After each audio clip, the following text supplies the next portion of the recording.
Messieurs, dames, Tanguy Koki.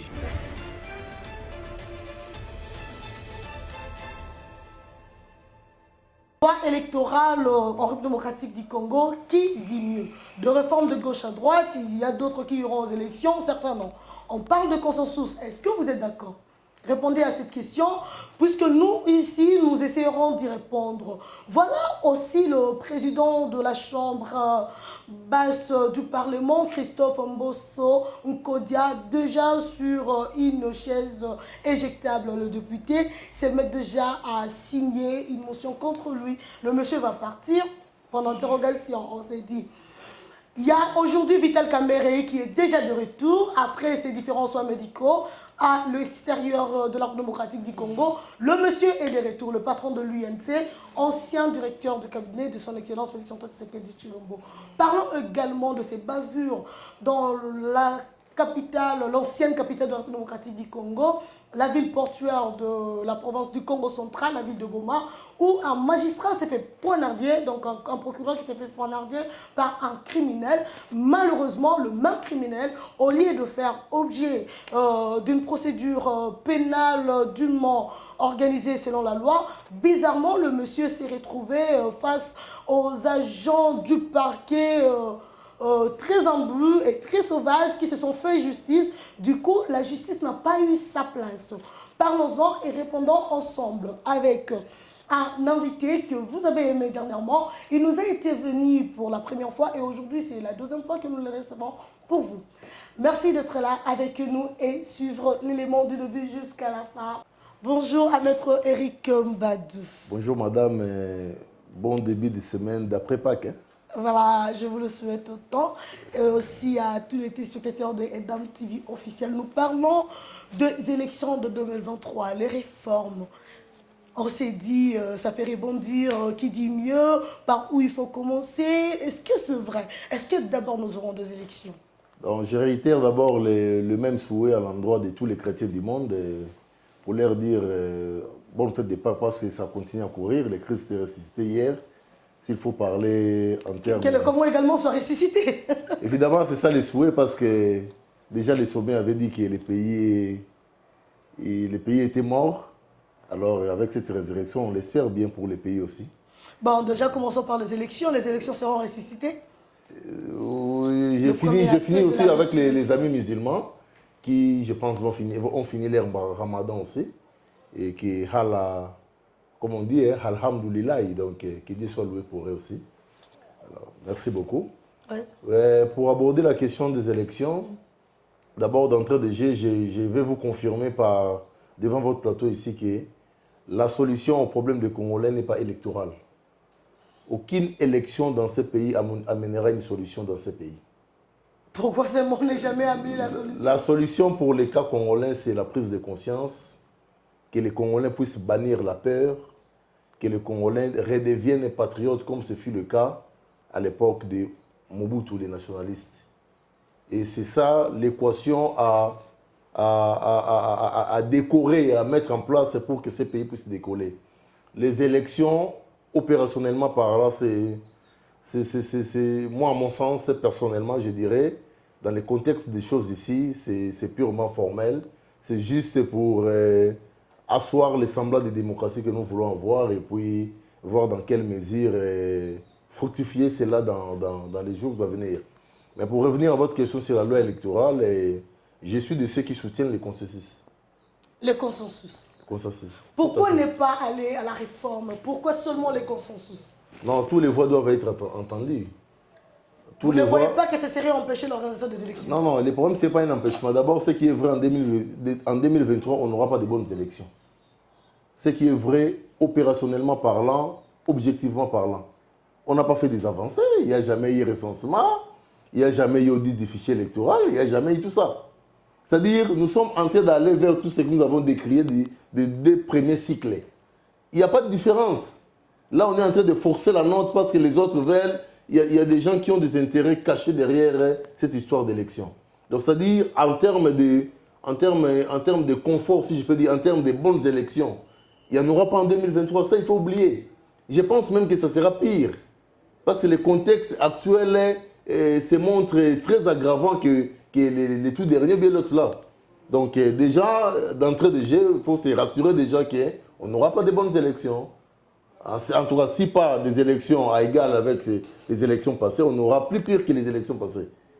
Vous comprenez? Donnez-nous un peu des indices palpables et concrets qui feront en sorte qu'il n'y ait pas de bonnes élections en 2023. Au cas où nous irons aux élections. Non, au cas où nous allons aux élections, et les indices sont là, non? On n'a pas évolué. Comme quoi? On n'a pas audité les fichiers, vrai ou faux? On n'a jamais procédé à un recensement, à une identification correcte des Congolais. Les Chinois, il y en a nombreux. Moi, j'aimerais qu'on énumère de manière concrète, en fait. D'abord, les clés d'abord, les deux que je viens d'énumérer, là, c'est fondamental. Vous allez aux élections sans recensement et vous voulez avoir de bonnes élections. Des élections, vous savez qu'à Kinshasa, il y a des expatriés, Ndingari, Togolais, qui ont des cartes d'électeurs et qui votent. Qui ont voté même lors des élections passées. On avait tout le temps pour cela. Qui a organisé la manœuvre pour que les expatriés puissent être porteurs de cartes d'électeurs? Mais ma chère, quand l'organe technique, le ministère de tutelle habilité à faire l'essentiel, se contente de faire les à côté, que voulez-vous? On a un cycle électoral de 5 ans. Vous venez aux affaires, vous savez que dans 5 ans, il y aura élection. Dites-moi les 3 premières années, qu'est-ce qu'on a fait de cette histoire d'élection? Rien que pour le choix des Kadima. Ça nous a pris combien de temps? Mais là, c'est une responsabilité attachée aux acteurs politiques, aux différentes parties prenantes comment dirais-je, du processus électoral. Non, la responsabilité est partagée.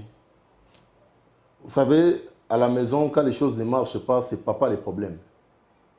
En réalité. En réalité, c'est ça. Mais dans la pratique des choses, là, c'est ce que les gens disent. Non. Mais dans la pratique des choses, on sait que voilà, c'est parce que X n'a pas rempli sa part de contrat. Non, dans la pratique des choses, les papas et les responsables de la famille, c'est-à-dire tout ce qui ne marche pas à la maison. Non, là, dans la logique des choses. Mais justement. Mais pas dans la pratique des choses. Non, dans la pratique des choses, c'est la même chose. On a un cycle de 5 ans. C'est-à-dire, on doit commencer à se préparer, pour que dans 5 ans, on puisse avoir des élections. Il n'y a eu aucune préparation, ni sur le plan financier, ni sur le plan interne même de la CENI, parce qu'il y a des agents de la CENI, les travailleurs de l'ancienne CENI, des NANG qui sont impayés jusqu'à aujourd'hui. Vous comprenez? Donc, on est dans un format tel que on est en train de vouloir quelque chose déjà qui se décore mal pour l'avenir. Les élections, c'est bien bon, mais on aura plus pire que Kabila en 2023. Donc voilà, donc cette histoire des lois électorales, moi je suis de ceux qui soutiennent les dialogues, pour les dire clairement. Vous soutenez les dialogues?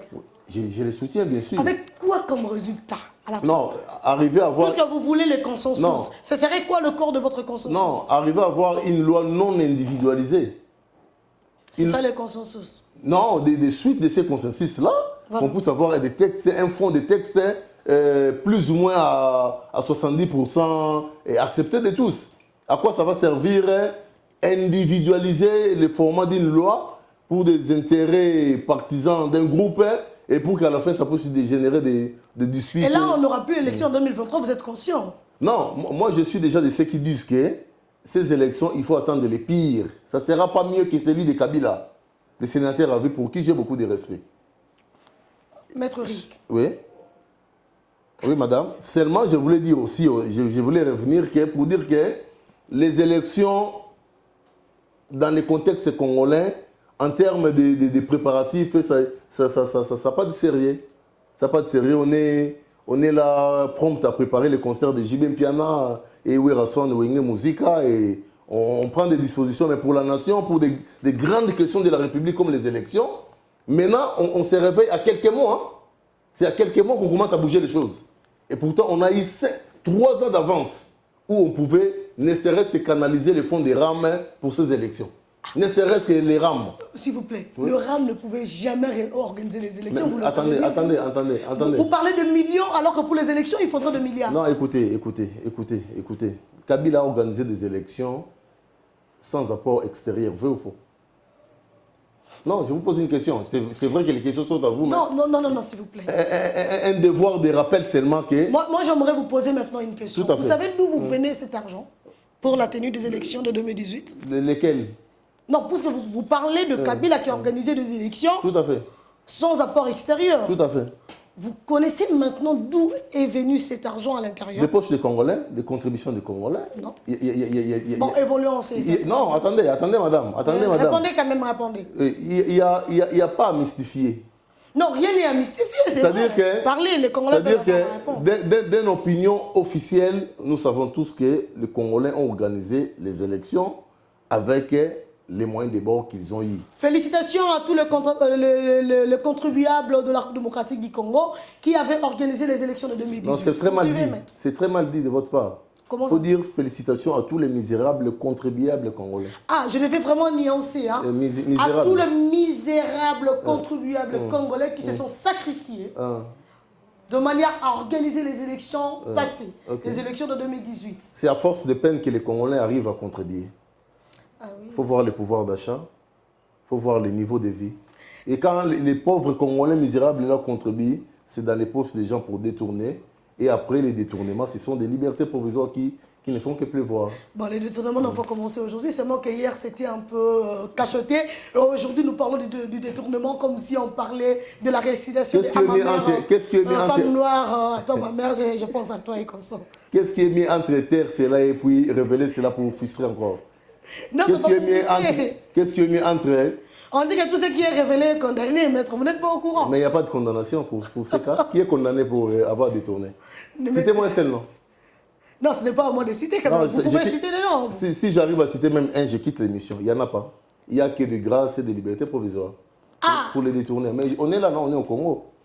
On est au Congo. Je ne vais rien dire. Hein. Vous pouvez répondre aux commentaires. J'ai toujours dit que vous êtes libre de participer. Maître, êtes-vous conscient que si on partait au dialogue, il n'y aura pas élection en 2023?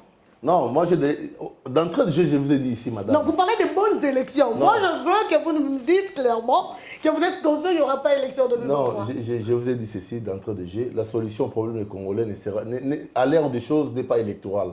Ah, vous ne voulez pas des élections, clairement? Non, je veux bien des élections. C'est une démarche démocratique très importante pour un pays qui se veut démocratique. Mais seulement... dire que si nous... Non, les dialogues, pas sous les formats dont vous êtes en train de... Pas les dialogues au sens de partage du pouvoir. Les dialogues au sens traitement à fond de la loi électorale. Mais ça va nous prendre le temps. Voilà pourquoi je vous ai posé la question sur les conséquences. Parlez un peu des conséquences. Madame, les dialogues ne prennent que trop de temps au Congo. C'est au Congo où on trouve, pour une situation, ça vous prend 3 mois parce qu'on va payer des perdièmes, parce que les gens vont se retrouver. Non. C'est une question intellectuelle. J'ai vu mon grand frère Cessanga venir avec... Nous allons y arriver. Avec ses propositions. J'ai à fond lu ces 18 propositions hier à la maison. Il y a quand même plus de 10 qui peuvent être acceptables et acceptées par les pouvoirs. Et ces moyens-là, ces moyens de l'Assemblée nationale de battre sur la loi électorale, ne pas un moyen consensuel, il faut nécessairement réunir les auteurs politiques. Non, moi je pense que si ça ne va pas chuter à un partage de postes, ça vaut la peine que les gens se mettent ensemble. Mais quand vous parlez de consensus, puisque déjà il y a des réformes proposées à l'Assemblée nationale, pourquoi opter pour la voie légale qui est l'Assemblée nationale, discuter autour de l'hémicycle et trouver des solutions immédiatement? La dernière direction sera toujours l'Assemblée nationale. Mais parce que le débat est déjà à table, pourquoi ne pas se fier au débat à l'Assemblée? Non, le problème, ce n'est pas de se fier au débat. Le problème, c'est le contenu des fonds de la fameuse loi qui pose problème. Mais la proposition de Cessanga a mis près de 75% d'accord. La proposition de Cessanga. Ok. Vous dites? La proposition de Cessanga a mis plus de 75% d'accord. Enfin, c'est vous qui me le dites, hein? Personnellement, c'est vous qui me le dites. Déjà, vous, quand vous parlez de 10 sur 18, c'est que c'est déjà dans les bons, non? Non, à mon sens. Hein, à mon sens, oui, mais déjà, si vous... En tant qu'intellectuel, c'est une proposition sans être de même tendance politique que lui, mais c'est une proposition plus ou moins intellectuellement très recevable et puis débattable, si je peux dire comme ça brutalement. Donc, ah d'accord. Voilà. Si c'est débattable, on peut débattre là-dessus maintenant, vous et moi. Qu'est-ce que vous reprochez à cette proposition? Laquelle? De Cessanga. Je venais tout justement de dire que je venais en appui. Voilà, là nous sommes d'accord. Okay. Vous avez dit que 10 sont bonnes et 8 sont rejetables. On va comprendre les 10, les 8. Non, s'il faut parler de 8, je préférais ne pas... Vous savez, c'est une œuvre d'esprit. Hein, ça demande un fond de réflexion et commencer à émettre des points de vue pour une situation aussi intellectuelle d'importance, d'envergure comme ça. Je ne souhaiterais pas le faire. Si vous me posez la question sur les 10 autres là, que j'ai trouvé mieux, je peux en parler. Mais commencer brutalement à critiquer à fond ce qui ne m'a pas plu, je trouve que c'est pas correctement bien fait pour... Quand on a affaire aux avocats, c'est toujours comme ça. Un politicien averti. Voilà. Un politicien averti que vous êtes. Je répète encore que les Congolais doivent se mettre en tête que la solution n'est pas électorale, qu'ils me comprennent. Et moi, je pense que, maître, vous pouvez accepter que les députés se décident de réunir la table quand même. Moi, je souhaiterais qu'on puisse réunir la table. Ça, c'est un point de vue. Avec qui comme acteur autour de la table? Mais on connaît bien les acteurs qui posent problème. On connaît bien les acteurs actifs de la vie politique en RDC. Ceux-là qui seront autour de la table. Moi-même, par exemple.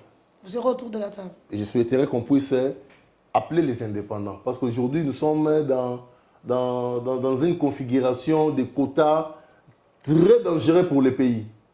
On arrive à nommer des gens, non pas parce qu'ils sont compétents, non pas parce qu'ils sont capables d'assumer la charge publique de gestion, mais on place déjà dans des grandes, dans des grands postes de commandement de ces pays parce qu'ils viennent des familles politiques. C'est pourquoi vous trouvez que les choses ne marchent pas. Il suffit que moi je sois autorité morale, qui est une fabrication de PPRD, ça n'existe pas en sciences politiques. Autorité morale. Ça c'est purement péperdien. Mais on utilise quand même le terme comme c'est devenu courant parmi nous.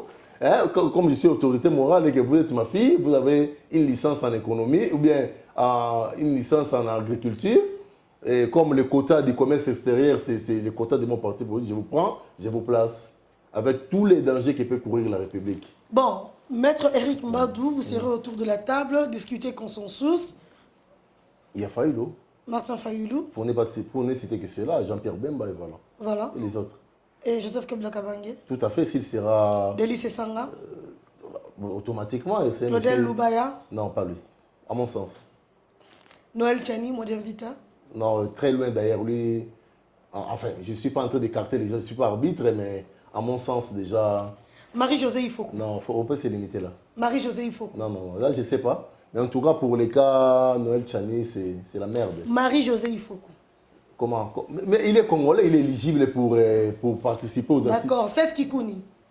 Bon, vous citerez tous les Congolais, ils en ont les droits. Non, nous citons des acteurs phares. C'est vous qui avez parlé des acteurs. J'ai dit ceci, vous citerez tous les Congolais finalement. Si je me suis remis à Noël Tchani, c'est par rapport à sa fameuse proposition de loi qu'il a voulu et qu'il voulait mettre devant l'hémicycle. Il est libre de le faire, mais seulement ça choquait les intellectuels. Ça fait mal. Ça a choqué les intellectuels. Tout à fait. Vous parlez de l'intellectualisme, oui, alors que lui, il parle de la souveraineté de l'État. Il n'a pas compris cette notion. Il avait très mal compris la notion. Mais ne revenons pas sur ce débat. Si vous estimez que c'est moi qui dévie, invitez-les, comme ça on va tenir un débat scientifique autour de la question de la souveraineté de l'État. Et de la nationalité aussi. Monsieur le Président Noël Tchani Modian Vita, les Congolais croient en vous, hein? Mais nous avons quand même un citoyen de la République démocratique du Congo qui dit ne pas être d'accord avec vous. C'est ça, maître? Oui, je m'assume.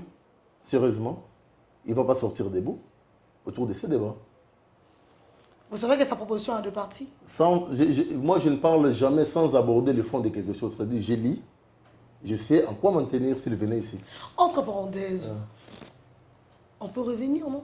Si... Nos mots étant. Comment? Nos mots étant. La table, en fait. La table. Ok. Maître, les sanctions de votre dialogue. Au cas où le président Félix disait oui, on laisse tomber la démarche de l'Assemblée nationale, les différentes réformes, nous optons pour la table. Non, je me dis ceci. Je l'ai dit dernièrement au cours d'une émission, dans une chaîne de télévision. Le comble pour le Congo, et en particulier pour l'Afrique en général, c'est que on a une mauvaise appréhension de l'opposition. Nous en avons ici au Congo, actuellement. Non. Il y a une opposition actuellement. Il y en a, non? Elle est où? Il y en a. Elle est où, le Congolais? Non, je suis en train d'arriver. Il y a une opposition sérieuse. Elle est où? que le pouvoir sait reconnaître. Je ne vais pas faire la publicité des gens ici. Elle est où? Non, elle est ici au Congo. Que le pouvoir sait identifier. Je dis que le pouvoir sait identifier. D'accord, comme vous faites Et une c'est pas... opposition. Non, moi je ne suis pas de l'opposition, moi je suis patriote, résistant, indépendant. Ok, Analyste indépendant, objectif. ok. Si Fatih marche dans la droiture, je vais applaudir, je vais jeter des éloges. S'il dévie, je vais dénoncer. D'accord, C'est ça. poursuivons. Donc, pour dire que la voie du dialogue, du consensus, c'est la meilleure, à mon point de vue, les meilleures, pardon, à faire. Mais sinon, on doit enlever dans la tête de nos dirigeants, ils doivent enlever le fait que l'opposition voudrait dire bras de fer, dans le sens de vouloir faire trébucher l'autre. Non, une vraie opposition, c'est une forme de soutien, critiquer. C'est-à-dire, je veux qu'on arrive à ça, mais il faut m'écouter par rapport à ça pour qu'on puisse évoluer ensemble. Et le jour où les Congolais prendront conscience de cette mathématique entre opposition et pouvoir, les choses marcheront pour l'intérêt des Congolais. Voilà. Les sanctions du dialogue. Les sanctions du dialogue, mais on le sait, c'est ce qu'on est en train de dire ici, non? Non, mais à la fin, on avoir, en dépit du fait qu'on s'attend à des élections à la manière des choses congolaises, mais qu'on puisse quand même avoir une proposition de loi plus ou moins en équilibre avec les attentes de toutes les couches. Je me répète, politiques. maître, seuls nos députés ne peuvent pas nous offrir une loi électorale indépendante, clean et Non. arbitraire. Non, sans avoir froid dans la bouche, avec le format de cette majorité, non. Malgré les débats, malgré la carrure de différentes Je propositions. réitère, non. N-O-N. Mais pourquoi ils sont élus du peuple? Hein? Pourquoi ils sont élus du peuple? Vous savez, attendez, je vais vous faire rire. Hein? Vous savez les critères bon, pas d'éligibilité, mais vous savez les critères qui priment le plus pour être député au Congo? Au-delà des préalables administratifs que les gens peuvent en tout moment monter sur pièce et puis introduire comme dossier à la CENI. Les gens sont nommés par célébrité. Hier, j'ai parlé avec un député. Hein. J'étais son nom, mais il est député. Je confirme, hier, c'était la Pâque.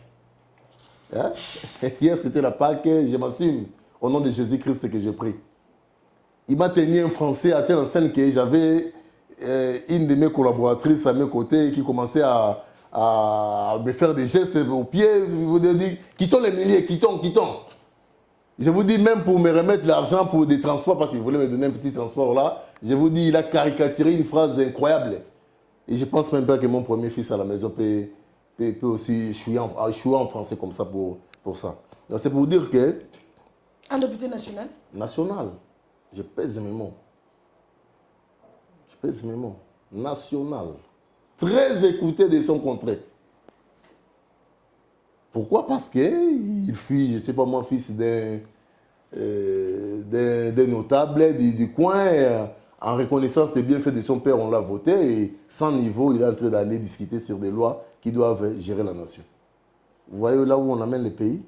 C'est pourquoi une fois, ensemble avec toi, la dernière fois, je t'avais dit, tu étais très intelligent en disant qu'on puisse taire, aussi pas supprimer cette histoire d'Assemblée nationale et de Sénat momentanément et redonner les pouvoirs au chef coutumier, par exemple. Et je suis de cet avis-là. Et je pense que ça peut faire avancer les choses dans un premier temps.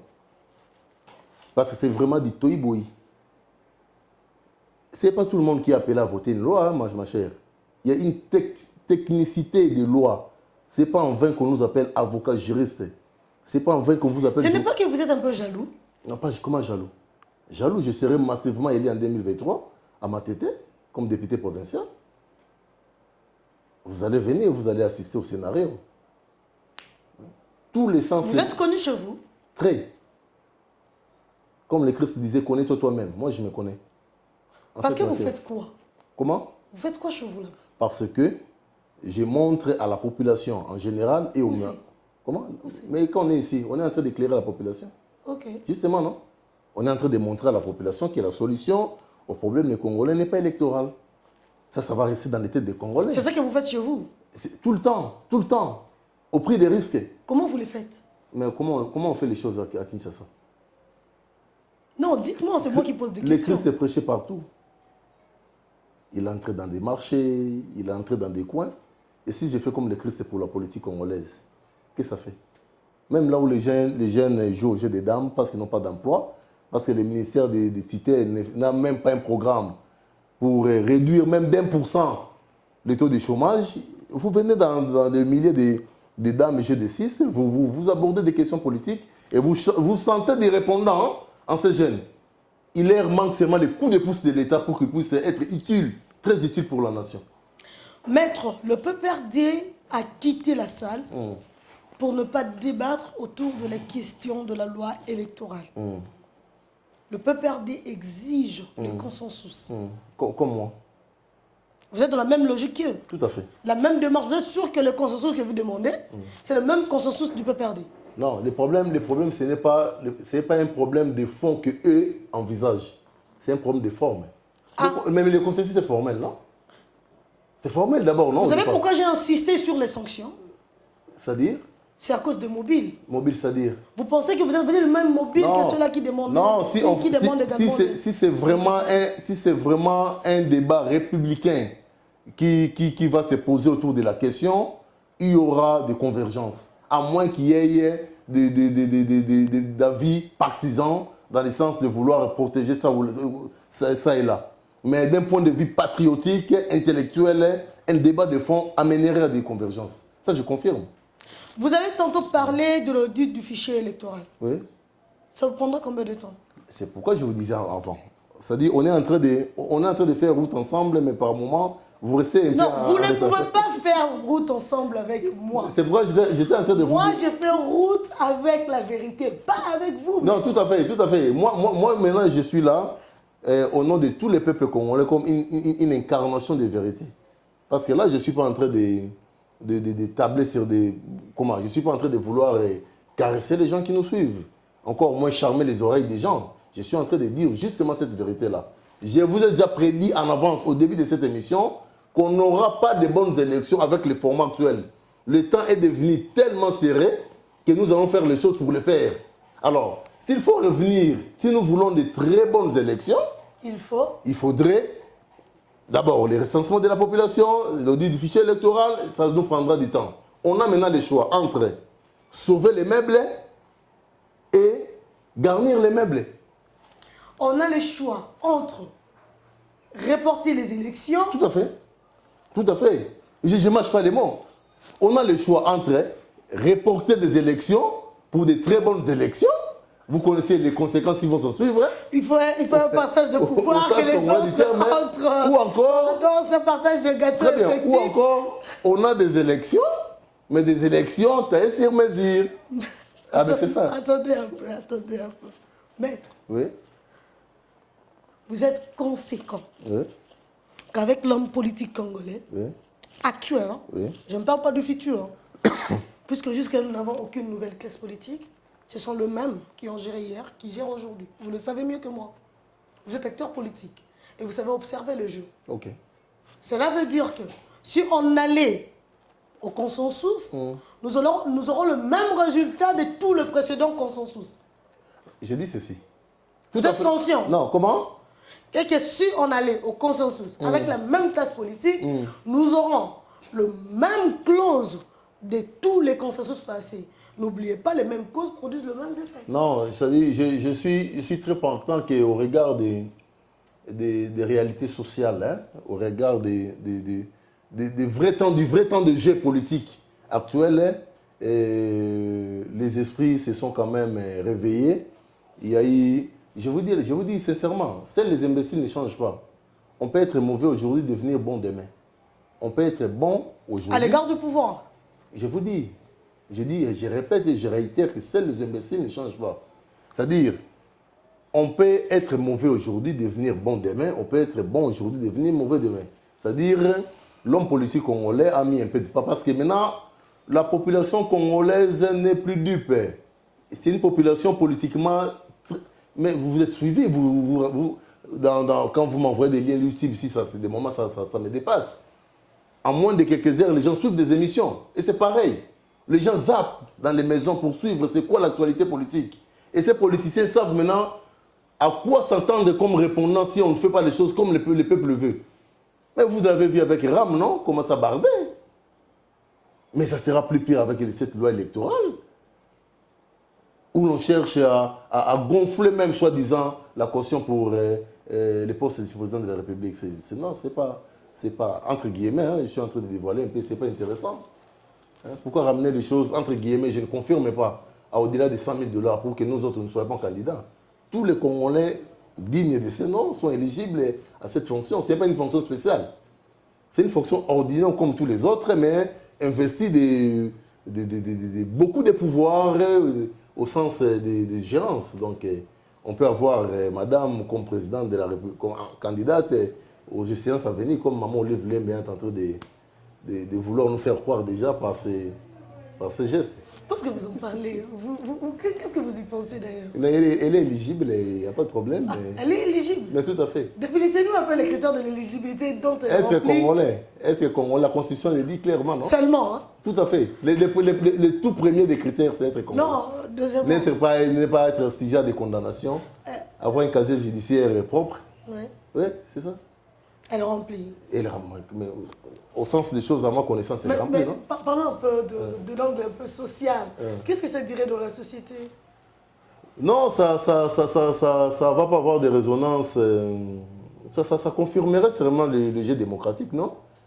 Qu'est-ce que vous voulez? Une personne qui se sent... Ça ne serait pas le retour de son mari. Nous sommes dans un système, l'époux, l'épouse, vous voyez un peu. Et si c'est pour venir laver l'habit que son mari aurait sali?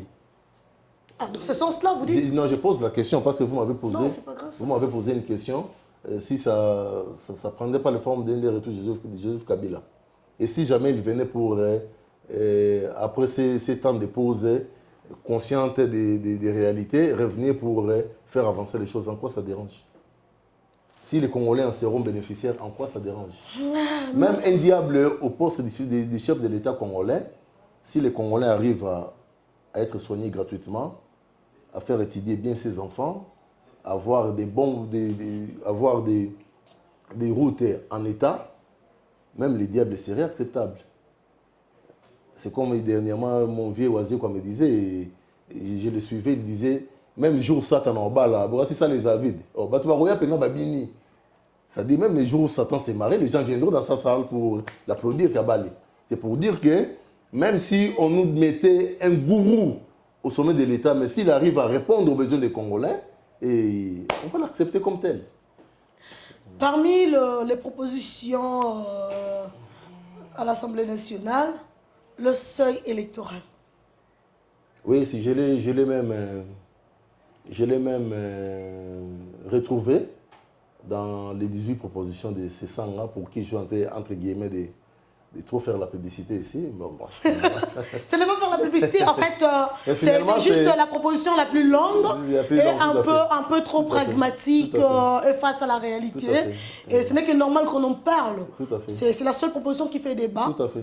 Puisque ce n'est pas la première de ces propositions. Il en était le précurseur hier. Tout à fait. Et il tient en fait à son objectif. Tout à fait. Et nous devons rester honnêtes face à la vérité. Tout à fait. Parlons-en.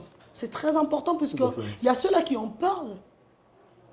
Non, c'est-à-dire cette question, c'est une question d'abord relevant d'une technicité grave, opérationnellement parlant, au sens des réalités sur le terrain, lors des séances. Alors, je sais qu'il y a des sujets à aborder, beaucoup d'autres sujets à aborder ici. Et s'il faudrait que je puisse déchiffrer les à côté ou bien les fonds de cette question d'essai ici, je crains pas, je ne suis pas en train de taxer les gens qui vont nous suivre, mais je crains que je sois très technique et puis donner trop de lourdeur à l'émission. Parce que les gens qui nous suivent généralement sont de nos amis. Vous êtes partant ou non partant? Moi, de la suppression du seuil électoral. Je suis partant pour la suppression. Non. Tout à fait. Parlons de suppléants. Vous êtes partant ou non partant? De suppléants? De suppléants à caractère biologique et familial. Non, ça c'est pas une question qu'on peut... Je suis non partant. Pourquoi? Le problème, ce n'est pas le fait de mettre comme suppléant son épouse. Parce que vous, en 2023, votre épouse sera votre suppléante. Non, attendez, moi j'ai un enfant, malheureusement c'est un mineur. un petit génie. Moi, son père, j'ai fait de la politique, je fais la politique. C'est un petit que je suis en train d'encadrer. Qui sera également demain l'héritier Tout de à la fait. politique de son père. Et héritier sur le plan patrimonial et sur le plan politique. Okay. Il n'y a pas un torse autour de ça. Pardon. Le problème, c'est le suppléant doit être à la hauteur. Il doit avoir des répondants. C'est-à-dire, déjà, cette discrimination n'a pas de force légale. Comment vous pouvez interdire une personne qui est compatible et éligible à une fonction de ne pas l'être parce qu'il est le fils de ou bien la fille de? Non, le problème ne se trouve pas à ce niveau-là. Nullement. Donc, je suis non partant à ce point de vue-là. Je n'étais pas partant avec mon grand frère. C'est ça qui le voulait ainsi. Parmi ses propositions, moi, je dis non. Le problème, c'est un problème. On peut être président de la République, avoir son fils ministre de l'économie s'il est capable d'assumer. Il n'y a pas de souci pour ça. Mais on ne va pas nous placer des gens. Les noms me viennent dans la langue, mais je ne sais pas citer. Hein, des gens qui ont amené ces pays dans des gouffres pour des appartenances biologiques. Non, non. Donc c'est une question, donc on peut être candidat et puis avoir pour suppléant son épouse, et comme l'a fait mais c'est comment Mikaï, hein, Steve Mikaï, et l'autre ici, Ngoïka Sanji, sont spécialistes en cela, ils vont bien nous guider. Parlons des sanctions. Des sanctions. Il a également prévu des sanctions. Des sanctions, comment la proposition de loi? Oui. Oui, je suis partant pour l'ensemble. Pour l'ensemble de tout ce qu'il a fait comme proposition. Voilà, les Congolais doivent retenir que les élections seront ou pourront ne pas être organisées. Ils peuvent retenir globalement que la solution au problème des Congolais n'est pas électorale. En 2023, on n'aura pas de bonnes élections. Et qu'il faudrait reporter les élections. Si nous voulons de bonnes élections, il faudrait finir les préalables. Finir les préalables. Ok. Et que même si on avait envie d'organiser les élections, il y a de ces acteurs politiques qui n'ont pas envie et qui ne sont pas partants pour la tenue des élections. Non, le problème, on ne va pas gérer les caprices des gens. Le problème, on va respecter la force de la loi. Qu'il soit là ou pas. Qu'il soit là ou pas. Qu'il soit là ou pas. Et vous savez quoi, la démocratie, c'est quoi? Vous savez c'est quoi? La vraie définition de la démocratie, c'est la dictature de la loi. Là où il y a démocratie, il y a dictature de la loi. Point barre. Tous fléchissent devant la loi. Point barre. Mesdames et messieurs, retenons que là, puisque nous parlons de la loi électorale, les différents débats à l'Assemblée nationale, l'animateur premier de l'Assemblée nationale de la République démocratique du Congo est sous les viseurs. Il doit quitter l'hémicycle. C'est ça selon vous? Mais enfin, vous savez, j'ai beaucoup de respect pour les présidents de l'Assemblée nationale, de par son âge, de par son expérience professionnelle, de par son expérience politique. On ne peut pas d'emblée comme ça commencer à parler comme on veut sur la personne. Il a quand même un poids politique plus ou moins acceptable pour notre pays. Mais seulement aussi, sa façon de gérer l'hémicycle n'a pas été à la hauteur de ce qu'il pouvait donner comme répondant. Et moi, je donne un cas seulement simple. J'ai vu devant l'hémicycle des banderoles avec sa photo, la photo du président de la République, comme quoi il était en train de soutenir le chef de l'État. Ça, c'est mesquin, c'est petit. Ça diminue l'aura de la personne et même de l'institution. C'est une institution à vocation de neutralité pour les personnes qui les animent. C'est pourquoi, en dépit du fait qu'on les reproche de détournement, qu'on a condamné de détournement, je félicite Vital Kamerhe, qui est, entre guillemets, un modèle à suivre par rapport à la forme de visibilité qu'il a donnée dans la gestion de cette histoire d'hémicycle de l'Assemblée nationale. Ça n'a pas été le cas avec Mbos. Voilà seulement un cas. Comment ça peut frustrer? C'est une fonction avoisinant de la neutralité. Même si on est tendancieux d'être de la majorité, on ne sait pas le visibiliser par des banderoles. C'est très petit. C'est très petit. Vous ne le verrez jamais en France, encore moins ici au Rwanda. Au Rwanda. Encore moins. Il faut montrer que le Congo est plus grand que le Rwanda. Il y a déjà combien de signatures? En tout cas, en termes numériques, je ne suis pas encore fixé, mais seulement, entre guillemets aussi. Et Enfin, ce sont à mon sens, De quoi? des théâtres congolais. Hein, on est par moments attentionné de l'accessoire que du principal. La session de mars, ça court pour bientôt. Heureusement, vous avez compris. On est en train de revenir sur la déchéance de l'autre ici. Finalement, c'est du Toïboui. Et qui va conduire le débat? On va encore se mettre à organiser les élections de membres du bureau, bien l'élection du président du bureau.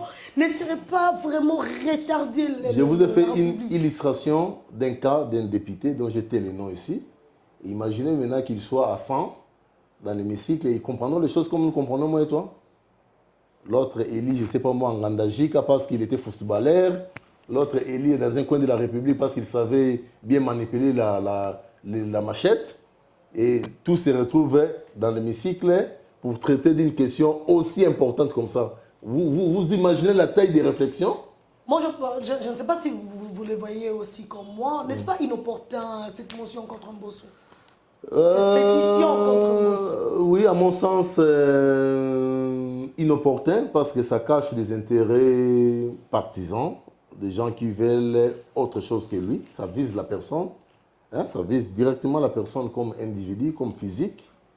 Et il faut mettre, c'est-à-dire, le pouvoir actuel veut s'entourer des personnes sûres pour eux-mêmes, pardon. Et ça sera le cas. On l'a vécu avec la Cour constitutionnelle, non? Vrai ou faux? On l'a vécu avec la Cour constitutionnelle. Je vous permets d'échanger avec on l'a vécu avec la Cour constitutionnelle, on l'a vécu avec la CENI. D'ailleurs, là, on l'a vécu avec la Banque centrale. Et à quoi ça étonne si on le vit avec l'Assemblée nationale? Moi, tout ce que je vais dire aux Congolais, retenez que certaines manœuvres n'ont pas lieu. Le chef de l'État veut s'entourer. Non, ce n'est pas le chef de l'État. Pourquoi vous accusez le chef de l'État? Non, je ne l'accuse pas. Je ne l'accuse pas. J'ai beaucoup de respect pour lui. Mais en quoi la pétition contre Mbosso engagerait le chef de l'État? Je n'avais pas fini ma phrase. Ouais. Je voulais dire, le chef de l'État doit s'entourer des personnes qui mettent à l'aise la population. Il y a des personnes nationalement qui mettent mal à l'aise la population. Je vous confirme la théorie. Je ne cite pas les noms des gens ici, des pères d'être poursuivis. Mais il y a des personnes qui n'ont plus de probité, qui ne peuvent plus inspirer confiance au peuple. Et quand ils sont à côté du chef, ça frustre la population. Ah bon? Mais je vous dis la vérité. Il faut carrément les écarter. Non, écoutez, les élaguer, voir. Non, le problème, ce n'est pas de les élaguer. Le problème, ce n'est pas de les bercer. C'est quoi en fait la logique? La logique, c'est quoi? Il y a des personnes, nationalement parlant, sans probité. Des personnes dont rien que les visages frustrent la population. Il y en a, vous connaissez, moi et toi. On connaît.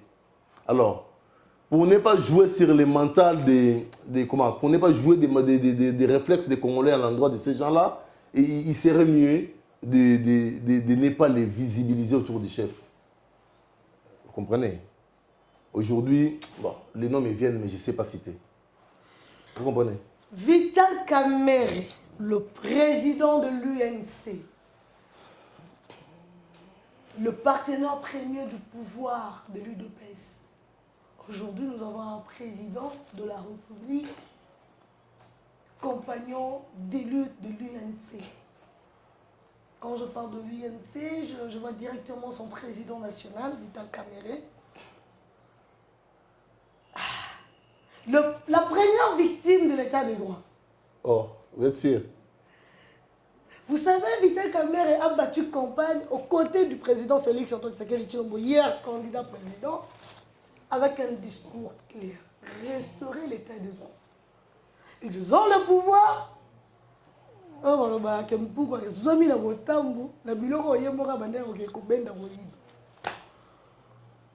Donc, il y a un peu qui vous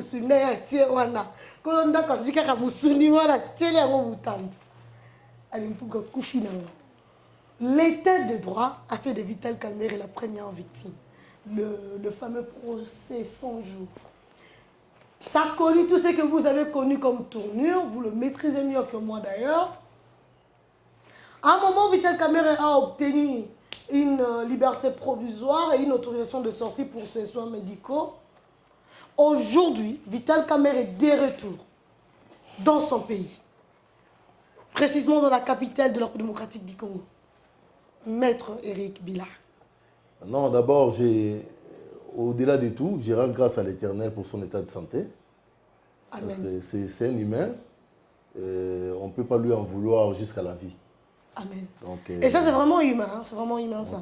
C'est bien. C'est un père de famille. Il a ses enfants, il a son épouse. Et il a sa famille élargie et sa grande famille qui...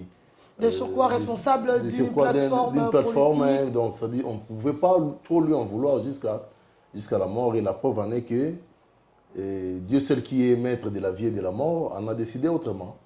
Donc, bonne guérison, prompt rétablissement à son Excellence Vital Kamerhe. Et surtout, bon retour chez vous, Excellence. Évidemment, il est libre de retourner au pays aussi, bon retour. Maintenant, je vais réagir objectivement par rapport à... Vous savez, un retour triomphal. Hein? Non. Un retour luxueux, de bourgeois. Ça sent le pouvoir. Hein? Ça, en droit, on appelle ça effet zéro de la prison. Vous comprenez? Effet zéro de la prison. C'est-à-dire, la prison n'a pas eu même une seule porte ouverte pour qu'elle puisse enseigner. Attendez un peu. C'est ce qu'on appelle ça. Donc, en droit, on appelle ça effet zéro de la prison. Qui devait être enseigné? Vital Kamerhe? Non, c'est-à-dire... Qu'est-ce qu'il devait apprendre de la prison? Comment? Non, l'apprentissage en prison, c'est quoi? C'est d'abord cette pression environnementale qui pèse sur votre mental et qui vous aide à changer. Donc, Kamerhe n'a pas changé? Non, je ne suis pas en train de confirmer cette théorie, mais j'ai dit... Au regard du format de son retour... Mais c'est ça, non, Kamerhe n'a pas changé. Non, j'ai juste... Effet zéro de la prison. Tirez-en des conclusions. Les gens qui nous suivent sont des intellectuels, ils savent ce que je veux dire. On est devant la presse, on ne sait pas tout dire clairement. Il y a des choses qu'il faut coder pour ne pas... avec votre histoire de... Non, vous codez, nous allons décoder. Ensemble avec votre histoire la famille Edem, nous allons décoder. Avec votre histoire qu'on doit rapidement supprimer ici de ces sacs ici. S'il sera question d'une question de... Comment? S'il sera question de réduire les trains de vie des institutions, c'est parmi les histoires à écarter. Parlons de Vital Kamerhe. Vital Kamerhe est de retour, donc il est sorti sur pied d'une liberté provisoire, d'une décision de justice, lui accordant la liberté provisoire très élargie. Là, il n'y a pas eu trop de restrictions, très très élargie, au point d'aller se faire soigner en Europe. Si ça pouvait être le cas pour tous les communs des mortels, ça serait une bonne chose. Mais l'interpellation, c'est d'abord que c'est une honte que de voir un prisonnier quitter son pays pour se faire soigner à l'extérieur. Une honte? C'est une très grande honte pour la nation. Ah, ok. À quel niveau? De la prison vers l'extérieur du pays, parce que vous n'avez pas des hôpitaux capables de soigner la maladie. Ça fait honte. Il est temps d'y penser. Hein? Comment? Il est temps d'y penser. Non, c'est-à-dire, le problème, c'est que les gens qui nous gèrent ne sont pas attentionnés des événements. C'est ça la différence avec l'homme blanc. Il n'y a pas de déduction de ce qui s'est fait dans la vie nationale. Les gens voient seulement que non, Kamerhe est allé se faire soigner en Europe. Mais quel message ça donne à l'extérieur? Ça diminue l'aura du pays. Une grande nation comme la République démocratique du Congo qui fait faire soigner son prisonnier à l'extérieur parce qu'il n'y a pas d'hôpitaux, il n'y a pas de conditions. Vous faites soigner où? Comment? Moi? Vous faites soigner où? Je me débrouille avec les tradis praticiens. Et si c'est compliqué, je vais aux cliniques universitaires. Mais il faudrait aménager les moyens. C'est l'unique pays au monde où, quand vous êtes malade, vous allaitez la famille parce qu'il faut des contributions. L'État ne vous aide pas. Sous d'autres cieux, et être malade, c'est de l'ordinaire, et déjà couvert par l'État.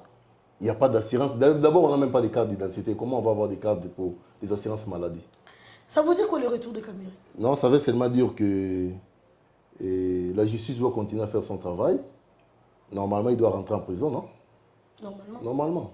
Il doit rentrer en prison. Oui, normalement, c'est ça. Donc, dès son arrivée... Non, pas, je sais pas le contenu. Il doit rentrer quand en prison? Non, je ne connais pas nominalement parlant l'air, il doit aller rentrer en prison, mais normalement, il est sous le coup d'une liberté provisoire. Il est bénéficiaire d'une liberté provisoire, comme le nom l'indique.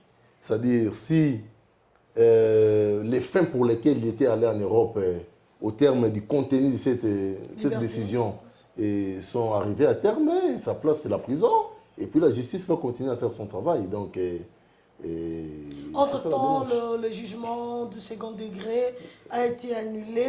Le jugement du second degré a été annulé, mais vous m'avez posé une question. son lien naturel de vie doit être quoi? Lesquels en RDC? C'est pas sa maison. Il doit d'abord rentrer en prison. Il doit d'abord rentrer en prison. Son Là, lien selon la naturel. logique. La logique, selon les procédés normaux. Voilà. Et la justice continuera à faire son travail jusqu'à ce qu'il soit soit acquitté, ou soit condamné définitivement à des peines un peu réduites, comme ça commence déjà à présager. Comme ça commence à présager. Oui, je l'avais dit une fois ici qu'au Congo, liberté provisoire veut dire tout ce que ça peut dire, hein, à leur niveau là. Hein, parce que si c'était moi, les problèmes, on allait m'interdire d'arriver à l'aéroport, on allait m'interdire de ne plus jamais approcher une gare, mais comme c'est eux, ils prennent même des avions. Donc, comme eux, ils prennent des avions. Ok. Parlons de la justice, puisque nous parlons déjà de la justice avec Vital Kamerhe. Ouais. Vous avez appris ce qui s'est passé à Boma? Chez moi, au Congo central. Moi, je suis du Congo central. Boma, l'ancienne capitale de la République démocratique du Congo. Oui, oui. La ville portuaire. La vie pour... Où la vie est devenue non, et ça, vous savez, forestière. Vous savez... Et désertique quand même. Vous savez, non, même pas forestière, c'est désertique actuellement à Boma. Non, attendez. Très désertique. Je vais vous faire rire. Hein. Il y a des qualificatifs qu'on colle à des endroits au Congo qu'il faudrait rapidement d'abord cacher jusqu'à ce qu'on puisse refaire les choses. C'est comme la foire internationale de Kinshasa. Il ne faut pas l'appeler foire internationale, il faut trouver autre chose. J'y serai d'ailleurs aujourd'hui soir. Non, vous trouverez les Wewa, et les bistrots et les Koulouna en train de voir qui volait. Foire internationale de Kinshasa. Avec un administrateur, un ADGG. C'est ça, non? Un administrateur directeur général. Vous voyez à quel niveau on est en train de très mal vendre le pays. Faites un tour là-bas. Mais attendez, vendre Boma la ville portuaire. Vendre l'image du pays. J'ai dit Boma la ville portuaire. Non, faut... En quoi c'est vendre mal l'image du Congo? Non, il faut y aller. Il faut y aller, c'est la terre de mes ancêtres, parce que je suis du Congo central. Et je ne voudrais pas trop... Vous êtes du Congo ou bien du Congo central? Non, je suis Congolais des pères et des mères. Ok. Hein? Ouais. Congolais des pères et des mères, ouais. Mais j'ai des origines du Congo central. Voilà, parce qu'on ne veut pas qu'on s'attache un peu trop. Non, non. On veut rester congolais, c'est amplement suffisant. Hein. Non, on peut rester congolais. Moi, le Congo central, c'est chez moi, quoi, malgré tout ce que vous pouvez dire. Évidemment, c'est une mention spéciale que j'ai mise, pardon. C'est pourquoi j'étais même du lycée, comme je l'ai fait avec la Fiki, nous on trouve les Koulouna, les Wewa et... Ah, donc à Boma on trouve les Koulouna. Non, à Boma on trouve pas les Koulouna. Mais moi je parle de la ville portuaire. Similairement à portuaire là, et portuaire au sens authentique de l'appellation, hein, mais pas au sens réel parce que... Mesdames et messieurs, je vous rappelle que la ville de Boma est la deuxième capitale de la République démocratique du Congo après Vivi. Très bien. Donc, nous avons connu la capitale de Vivi. D'ailleurs, historiquement, et puis, actuellement, je vais vous faire rire. Cette capitale, c'est plus qu'un village mort. Ah, heureusement que vous me rejoignez, mais... Non, je parle de Vivi. De Vivi, ok. Oui. Ouais. Vivi est plus qu'un village mort. Oui. Moi, je ne bien. Donc, sur qu'il y a Vivi, forêt. Aucune trace d'une capitale d'un pays. Alors qu'en réalité, Vivi devait faire objet d'une économie touristique. C'est de là l'histoire de notre pays. Non, chez nous, le tourisme, c'est faire voyager l'orchestre d'héritiers Watanabe en Espagne et puis débourser l'argent de la République pour des expositions congolaises de l'extérieur, pendant que au Congo central, rien n'est aménagé par le ministère du Tourisme pour donner de la beauté à l'histoire. Alors que c'est une province historique. Elle rattache toute l'histoire de la République. Toute l'histoire de la République, madame. Vous imaginez? Toute l'histoire de la République. Aucune attention. Aucune attention. Moi, je suis allé à Mbanzango, on m'a même montré là où on a arrêté Simon qui moi, je dis, mais comment on peut laisser? C'est vrai que pour des raisons d'ornement historique, on ne peut pas trop embellir. Mais on peut quand même mettre un encadrement. Mais ça a été... Plus... Comment? Seulement que les Kimbanguistes ont demandé à ce que ça restait comme ça, non. Avec la trace de je venais de dire ça maintenant, non? Je viens de dire ça. Qu'on ne peut pas déformer l'histoire, parce qu'il y a les côtés sacrés de l'histoire qu'on ne peut pas orner.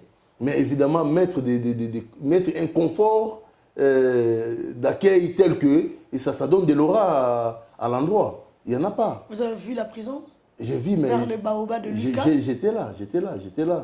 J'étais là, j'étais à Manzangongo, je suis allé à Boma et voilà, voilà. Hein? Donc, on a des autorités très désattentionnées des vrais problèmes des Congolais. Hein? Donc, les touristes ne savent pas prendre un orchestre et nommer un ambassadeur.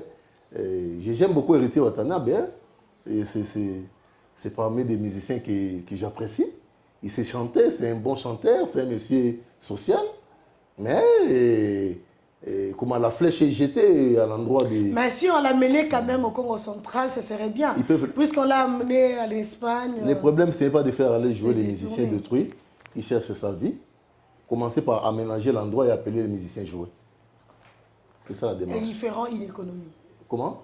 Les musiciens vont faire une économie. Non, la population va en bénéficier, les touristes vont venir. Mais c'est ça, non? Tout à fait. Ils vont créer une Tout économie. à fait, une économie, et puis Héritier Watanabe Va gagner. en tout profiter, va gagner. D'accord. Le problème chez nous à Boma, la capitale, la deuxième capitale de la République, Ok, selon l'histoire, hein, Tout à après fait. Vivis et Boma, tout à fait. nous avons quand même évolué. Il nous semble qu'il y a un taux de criminalité très élevé actuellement dans la ville. On peut savoir pourquoi? Parce que vous êtes de là, un notable de là. Non, les causes seront naturellement celles qu'on a toujours eues. Celles qu'on a toujours eues. L'autorité de l'État. Tout à l'heure, là, vous venez de dire qu'il y a un problème.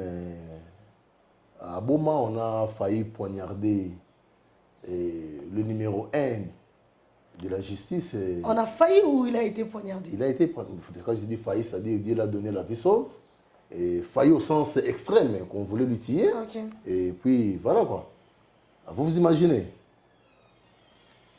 Je ne suis pas en train de soutenir cet acte-là. Je ne le ferai jamais. Je suis un homme de droit, je suis humain.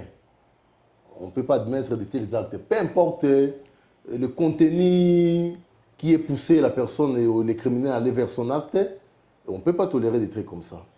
Maintenant, le problème, c'est quoi? Moi, je ne parle même pas des problèmes en termes de dispositions sécuritaires. Non, tout le monde est faillible. Hein. À un moment donné, vous avez vu le cortège de Fatih avoir des problèmes avec un Wewa qui est entré à proximité de Fatih. Donc, on est des humains et les œuvres humaines n'ont jamais été... tout à fait, ça c'est naturel. Donc, ça peut arriver par inadvertance. Il n'est pas tout le temps avec son garde-corps.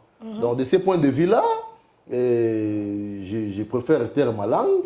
Mais au moins, comment il est entré je suis en train d'arriver. avec ce dispositif? Je suis en train d'arriver. Mais au moins, sur le plan environnemental, on doit se poser des questions. Parce que ça ne s'est pas produit chez lui à la maison, mais c'était sur le à lieu du l'office, travail. sur le lieu du travail. Donc, il y a déjà dans les chefs des personnes qui les sécurisent ce qu'on appelle en droit défaut de prévoyance ou bien défaut de précaution. Une négligence de la part. Une négligence encore, vous ajoutez, dans un contexte de droit, les jargons même à utiliser, c'est la négligence de la part des personnes qui étaient commises à la garde des procureurs. Mais maintenant, même s'il est question de réagir, parce que vous savez, il y a des crimes passionnels. Hein? Il y a ce qu'on appelle en droit crime passionnel. C'est-à-dire, la passion pèse tellement sur le mental de la personne que ça pousse à faire l'acte. C'est comme vous passez en route et vous trouvez votre enfant en train d'être malmené par un messier de façon inhumaine et vous prenez une bouteille et vous lancez sur la... C'est-à-dire c'est passionnel.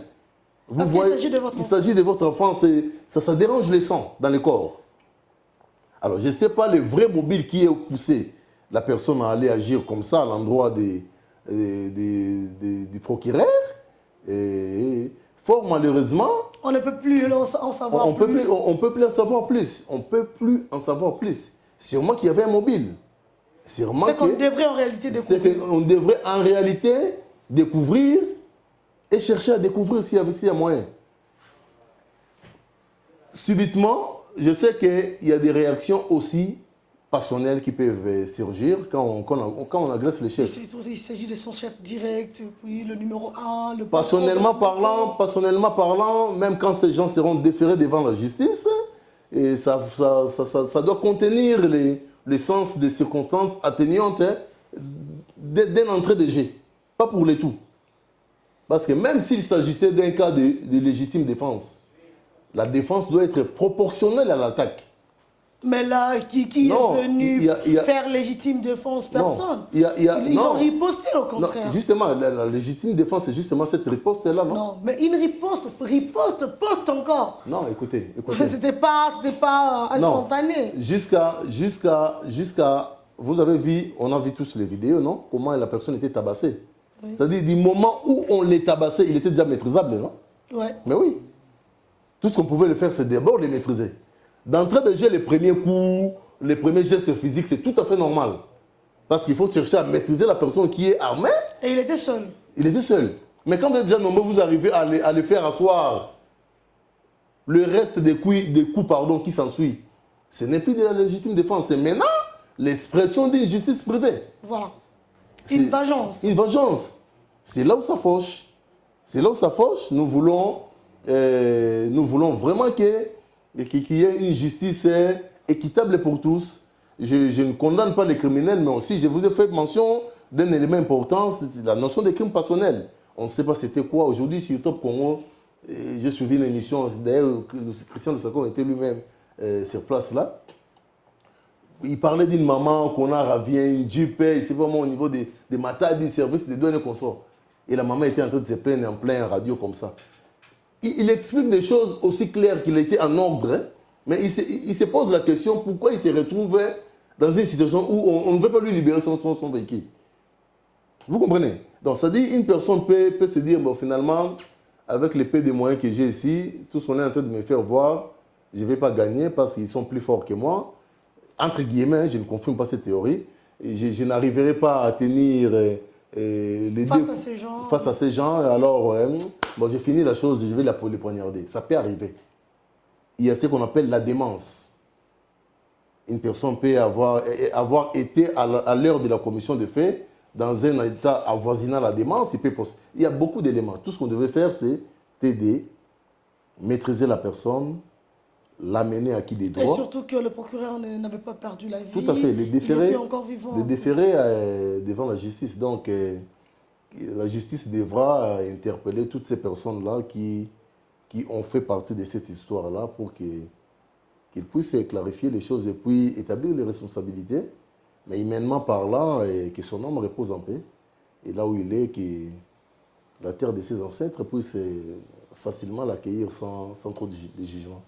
J'aimerais immédiatement peut-être aborder la question sur les réformes au sein de l'appareil judiciaire, au vu de tout ce qui arrive actuellement en démocratie du Congo, au sein de la justice de la démocratie du Congo, mais ça nous prendra du temps, maître. Tout à fait.